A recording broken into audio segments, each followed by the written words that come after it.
In quantitative finance, most people believe asset prices are completely unpredictable random walks, but on Wall Street, the smartest trading desks look for a different pattern: mean reversion. The idea is simple: what goes up must come down.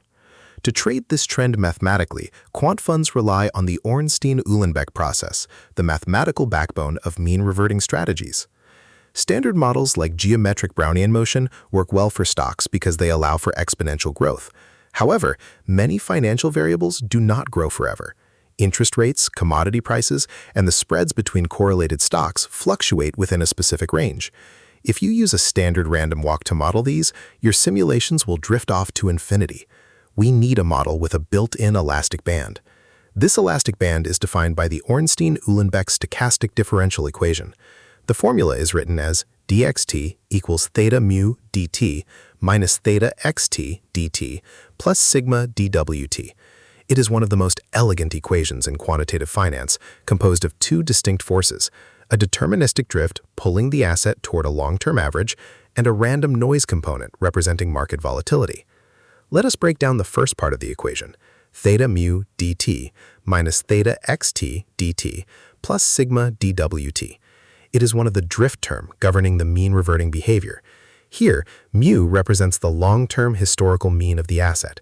The term xt is the current price at time t. The difference between the mean and the current price is scaled by theta, which represents the speed of mean reversion. Now let us look at the second part, sigma dwt. This is the diffusion term representing random market noise. The parameter sigma represents the volatility of the asset, which scales the size of the random shocks.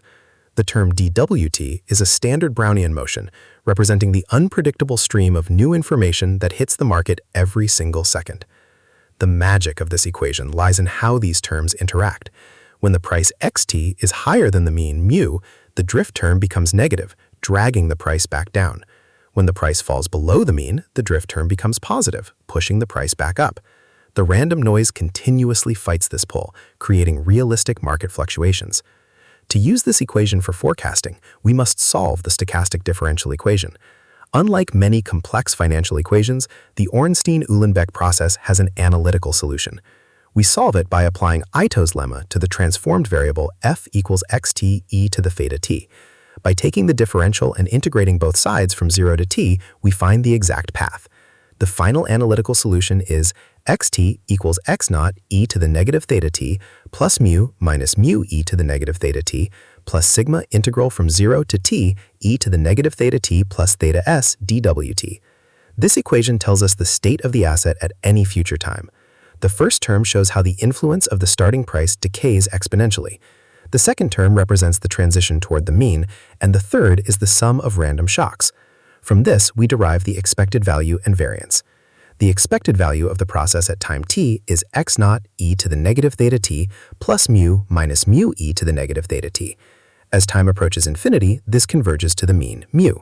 The variance is sigma squared over 2 theta minus sigma squared e to the negative 2 theta t over 2 theta. As time grows, variance does not go to infinity, it stabilizes, representing bounded uncertainty. This bounded variance is why Wall Street loves this process for pairs trading. Quants identify two historically correlated assets, like Chevron and ExxonMobil, and model the price spread.